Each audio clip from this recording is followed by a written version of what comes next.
프로스피드 스터디 시작하겠습니다. 오늘부터는 재개발 분양권, 아파트를 받을 수 있는 권리, 분양권이 나오는지 안 나오는지에 대해서 좀 공부를 해보도록 할게요.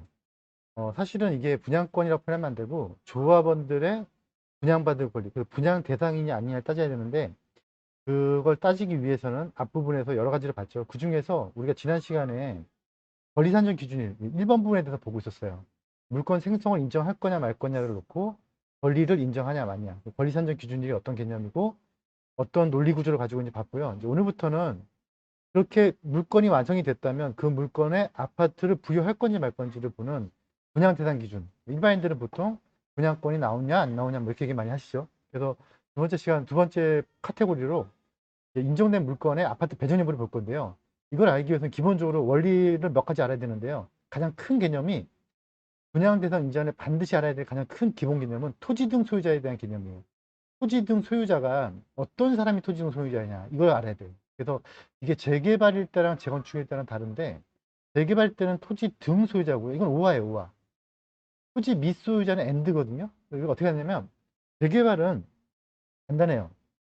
토지 소유자, 건물 소유자, 토지와 건물 함께 소유자. 또는 밑은요, 엔드라고 그랬죠. 그래서 건물과 땅과 같이 가지고 있어야 돼요. 근데 그것도 그 건물과 그 부속 소지 같이, 요 밑에 있는 땅을 얘기하는 거예요. 같이 가지고 있어야 되고요. 재개발은 그게 아닙니다. 재개발은 그냥 건물만 가지고 있거나 땅만 가지고 있거나 건물과 땅을 같이 가지고 있거나 이거 전체를 다 토지등 소유자라고 한다.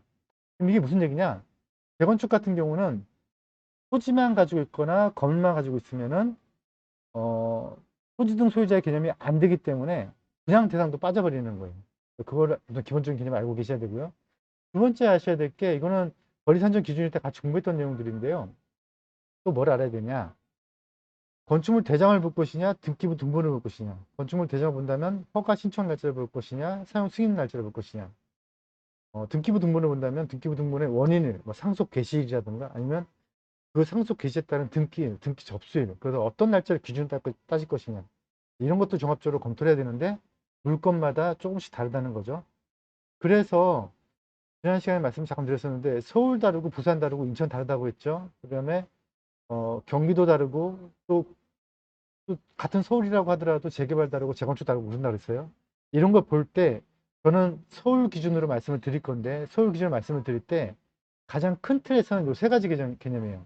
주택이냐, 면적이 어떤 이상이냐, 또는 감정평가 금액이 어떤 이상이냐. 요 세 가지 규정인데 요 세 가지를 한 카테고리씩 주택이면 또 어떤 경우에 해당되는지, 면적이면 또 어떻게 되는지, 권리가액이면 또 어떻게 해당이 되는지를 한 카테고리씩 나눠서 또 이거를 또 쪼개서 아주 세부적으로 들어가 보도록 할게요. 오늘은 큰 틀 설명을 드렸고요. 이제 추석 연휴 잘 보내시고요. 지나고 나서 한 개씩 꼼꼼하게 또 초스피드로 공부해 보는 시간을 갖도록 하겠습니다. 우리가 초스피드로 공부하고 있긴 하지만 사실은 되게 깊이는 있어요. 시간을 짧게 해서 그렇지. 다음 주부터는 추석 연휴 끝나고부터는 주택인 경우에 어떻게 나눠지는지, 분할 제한 면적이 최소는 또 어떻게 나눠지는지를 하나하나 살펴보도록 할게요. 네, 수고하셨습니다.